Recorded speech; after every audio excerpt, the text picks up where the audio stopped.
students, and welcome back to the English Danny channel. Today, I've got a new episode of Three-Way English with Dr. Don. But before I get to the story, let me remind viewers to subscribe to our channel if you're enjoying this content. And if you find this video helpful, please like and share it since it helps our channel a lot. Thank you.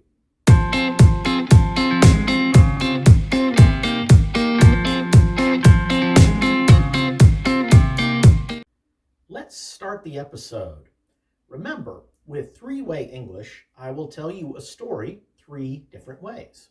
First, in a very basic, simple way, and then twice more with increasing difficulty. The idea is to help you learn English grammar and vocabulary in context. The first time through, I will use simple present tense only. I will use simple sentence structures and speak slowly with no contractions. Today's story is The Wolf or the Eagle. A flock of goats lives on the side of a mountain. There is an eagle who lives high above them. One day, he gets hungry and attacks one of the goats. He kills and eats the goat and finds it delicious. Every day for the next week, he kills and eats another goat. Finally, the goats get together to decide what to do about their problem. One of the goats suggests that they go into the valley and ask the wolf to protect them. Well, the wolf is unwilling at first, but the goats tell him he is strong enough to defend them from the eagle. So, finally, he agrees. The next day, the eagle comes for his meal, and the wolf surprises him. The wolf attacks and hurts the eagle so badly that the eagle decides to make his home on another mountain. But when the goats gather to thank the wolf for his work, the wolf tells them he is hungry. And in one day, he kills and eats 20 of the flock, far more than the eagle.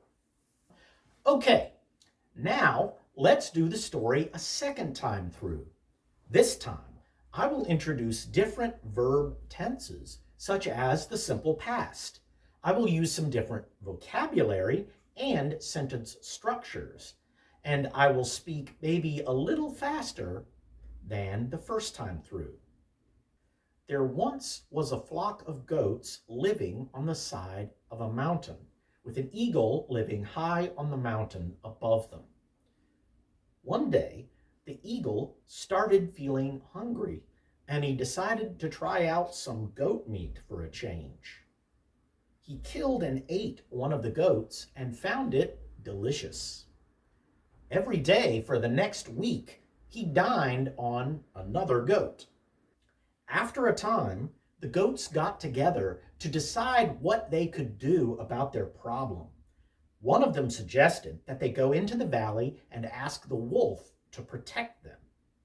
At first, the wolf was unwilling to lend his services.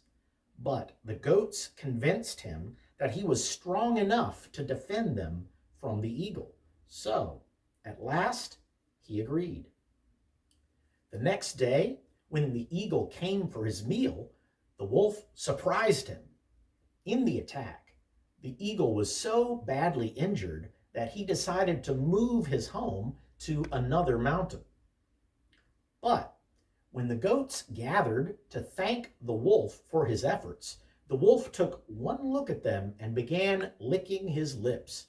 Before they could do anything, he had fallen upon them, and in one day he had eaten up 20 of them, far more than what the eagle had ever done.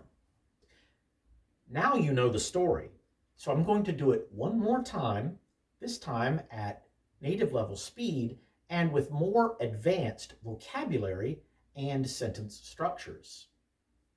There once was a flock of goats living on the side of a mountain. High above them in his eyrie, a broad-winged eagle made his home.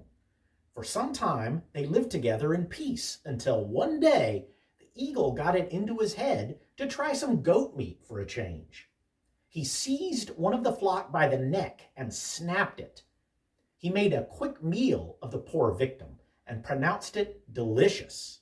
Every day for a week, he dined on a different member of the flock. Seeing no end to the massacre, the goats assembled to debate a course of action. One of them piped up, saying, "Let's ask the wolf in the valley to help." At first, the wolf was unwilling to lend a paw in their defense, but the helpless creatures pleaded so strongly, insisting that only the wolf had the power to stand up to the eagle, so he sensed an opportunity. The next day, when the eagle came for his meal, the wolf ambushed him from behind a boulder. In the attack, the eagle was so badly wounded that he flew away before the wolf could finish him off. "I'll make my home elsewhere," he said as he flew off. "There are more mountains for me to nest on." The goats came bounding up to thank the wolf for saving them, but the wolf turned on them, baring his fangs. "Did you think I would stop once the eagle had left?" he asked them. "Now there's nothing standing in my way." Before any of the flock could respond, he fell upon them left and right in one afternoon, slaughtering dozens more than the eagle could have managed in a month. The moral of this story is you should avoid a remedy that is worse than the disease. This is an old saying in English. Do you have a similar saying in your native language? If you do, please share it with us in the comments section below. Also, don't forget to like and share this video if you enjoyed it, and subscribe to our channel if you're enjoying the content. Be sure to check out some of our other videos if you want to learn more English. And I'll see you all in the next one. Bye-bye.